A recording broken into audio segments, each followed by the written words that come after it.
everybody, welcome to the channel Talking with Jay Spring. I'm your host Jay, giving you a video on the channel today. Yes, I'm back with another review. We're on the journey to Avengers Endgame. Yes, that's the name of my new YouTube series. I'll be reviewing all the MCU films right from the beginning, which I have. I've reviewed Iron Man 1 as well as the Incredible Hulk, and now we're on to Iron Man 2. We're going to be going all the way right up into Avengers Endgame. Then we're going to rank them from the worst to the best. So stay tuned. If you're new here, please consider subscribing and hitting that bell. You will not want to miss anything. And if you enjoyed this video, simply just smash the thumbs up, comment your thoughts down below, and support the channel in any way you can, maybe subscribing or even sharing the video around, and hit me up on social media. Links will be in the description for everything, and also my MCU playlist will be down there, or at annotations at the end of the video. You can check out that. It's got all my MCU stuff on, and there'll be a card throughout the video, so stay tuned for that. As I said, Iron Man 1 review and Incredible Hulk review on the channel. But without further ado, let's get straight into my Iron Man review. Thank you very much, guys, for joining me, and don't forget, on Friday's release I'll be reviewing 4. So 4 is going to be the next upload on Friday, so stay tuned for that. And as I said, if you haven't checked out the other ones, go ahead and check that out straight after this video. Hopefully you guys enjoy it. Let's get straight into it. So Iron Man 2, it came out on the 7th of May 2010. That is a big jump from the other two movies, which came out in 2008. It's an action adventure sci-fi movie around 2 hours and 4 minutes long. Rotten Tomatoes giving it a 73%. IMDb giving it a 7.0 out of 10, and Metacritic giving it a low score with 57. This film is about Tony Stark facing pressure with the world now knowing he is Iron Man. He is very eager to not tell the secrets to the world and other people about his armoured suit. He's fearing that the information will be given to the wrong people and used in the wrong way, and Pepper and Rhodey are by his side, but Tony must forge new alliances to confront the new enemies he faces. We have Robert Downey Jr. playing as Tony Stark and Iron Man. In this movie, I think Tony Stark was played very well throughout this movie, because you really got to feel a different side for Tony. He faced a lot more emotions in this movie, going up against the likes of Rhodey and Pepper in this movie, as well as still questioning the likes of other people in this movie, people that are going against him, trying to get the information out of him, how he makes his Iron Man suits, and then obviously the bad guy in the movie. The bad guy in the movie really put him to his tests, and he really had to think outside the box and really figure out how he was going to survive, because it's not just from the bad guy's point of view that Tony Stark was actually dying, because every time he used the Iron Man suit, it was killing him. As Iron Man and Tony Stark, he has to find new ways to be a new person, to respect people, and realise who's really around him and what he needs to do to save the world. Obviously, Robert Downey Jr. smashing it out of the park yet again. With Iron Man 1, he done great. In this, he's done great. He just knows and lives and breathes the character of Tony Stark and Iron Man. He just looks the role, and I think the effects were a lot better in this movie on the Iron Man suit itself, and all the flying around. You could really get to feel Robert Downey Jr.'s role in this movie. Next up, we have Gwyneth Paltrow playing as Pepper Potts. I wanted to give her a quick mention in this movie because she goes on a really difficult path throughout this movie. She's really trying to understand Tony's role in this, because he's really keeping a lot of secrets. He don't know who to trust, and he don't know who to tell certain secrets, obviously about him dying and stuff like that. He tells certain people, and he don't want to scare Pepper. He has to find the right moment, the right time. When she does find out, yes, it is the wrong time. Let's just say that. And she gets super worried about him, and a lot of stuff happens. But Pepper's role in this, she also takes over as CEO of Stark Industries. She has a bigger role in this. I think she comes through more confident in this movie. She really likes to take charge of Tony, which I really do like. They really do clash and really do get along well on the screen. I can only imagine the people recording it and being there really laugh at them, because I'm laughing every time I see these two together. They look like they suit as a couple. They look like they match as a couple. So they just really knock out the park, and I think the main thing with Pepper is her relationship with Tony in this movie. Next up, we have Don Cheadle playing as James Rhodes / Rhodey. Obviously a different Rhodey from the last one. Terrence Howard obviously playing the first one. He comes in, steps in this one. A lot of really confusion, a lot of really disappointment for a lot of the fans.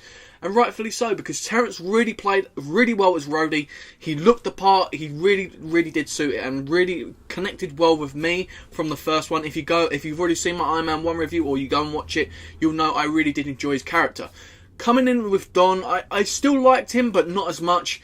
And he has a big part to play in this movie. Obviously, throughout the movie, Don, or James, should I say Rhodey, he goes through a path of really trying to connect with Tony and Iron Man, and really struggles because Tony's going off the rails. He's completely emotional because he don't know who to trust. Things are coming his way. Obviously, he's dying and stuff, and he's going through an emotional wreck. And Rhodey really struggles to connect with him like he did in the first movie, and goes down a completely different path. Now, obviously, the government are trying to get the suits, and Rhodey is in with the government because he's like a lieutenant and stuff, and they're really pressurising him. So he goes down a path where he joins one of the people's teams, and he becomes the War Machine, pretty much. And War Machine, obviously, in this movie gets taken over by the bad guy, and them two are at conflict, fighting constantly. And we do get some really good battles between them. And I do think Dom really played well in this movie, if I'm perfectly honest. I really did enjoy his role. I don't think he is the best Rhodey we've had, but I do still appreciate what he does for the character. I think he still is believable as Rhodey. He's not like a complete disaster as a character. I still do like it and do respect him. And I did like the battle between him and Tony in this movie. At the end, obviously, he helps Tony and defends the world and Tony and everybody around him, and does a great job. And I just think Don done really well with all the criticism coming his way. I think he done a good job. Next up, we have Scarlett Johansson playing as Natalie Rushman / Natasha Romanoff. She goes by two people in this. She's really obviously trying to keep undercover. Obviously, we know her as Black Widow. I think she played really well in this movie. I think she was only a side character in this movie, but let's be honest. That one scene where she goes through and takes out all them guys, and then you got Happy that's only taken on the one guy, and then she just completely destroys them all, and he goes, I done it, and he looks up, and all of them have just been taken out. That scene is just hilarious. It just goes to show how badass she is. I do miss that Black Widow. I wish they'd bring that back out into the new ones. I think she's sort of held back. She's sort of more like a leader in a way, not more action packed. That's what I miss. I miss that side of her because she is badass. So I hope they bring that back. But Scarlett Johansson in this movie played really well. Only as a side character, but really played well. And I did enjoy her parts in the movie. I want to quickly give a shout out to Samuel L. Jackson playing as Nick Fury in this movie. I don't want to go into too much detail about him. He weren't in the movie a lot, but obviously I have to give a shout out to Nick Fury. Samuel L. Jackson always played great. Really enjoyed his comedic side in this movie. He's really going against Tony in this movie, and I really did enjoy his role. Last but not least, we have Mickey Rourke playing as Ivan Vanko, the Russian guy who basically tries to become a better version of Tony Stark, pretty much. A better version of Iron Man. He comes in with Whiplash, starts trying to take out Iron Man pretty much throughout the movie, and continues to really annoy Tony and Iron Man throughout the movie, to the big finale at the end, and still fails pretty much. Mickey Rourke got a lot of bad criticism for this movie, rightfully so, because he isn't the best villain we've seen. He could have been a lot better, but I still think he done a decent job. I think the character in general wasn't great for him. I don't think it was well scripted. He was playing a Russian. He done quite well for a Russian, if I'm honest. But the character in general needed a lot of work, if I'm honest. So it wasn't believable that he could beat Tony, because we always knew Tony was going to win in the end. But there was at times where he did really well, if you know what I mean, in the movie. He did make it semi-believable, but then you just knew Tony was going to win in the end anyway. That's what I'm trying to say. I think Mickey really tried to take this role on and do the best he could, and I appreciate that. But it just failed, to be honest. That's just what I'm going to say.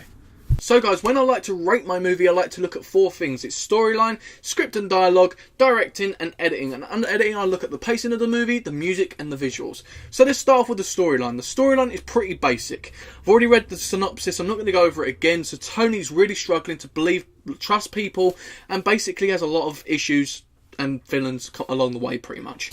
So the storyline is pretty basic, easy to follow. It had a lot of side plot points, and they were really easy to follow. Compared to the first movie, I thought the storyline in this movie wasn't as good, but a lot more easier to follow. That's what I'm going to say about the storyline. I think it was a lot better in that aspect, but the film failed because the storyline was nowhere near as good as the first one. The script and the dialogue. The script and the dialogue was pretty basic throughout the movie. Obviously, you have the witty side of Robert Downey Jr., obviously, as well as Nick Fury, and you have obviously Scarlett Johansson in this movie. They all clash and have funny bits in this movie, but you have the serious parts in it.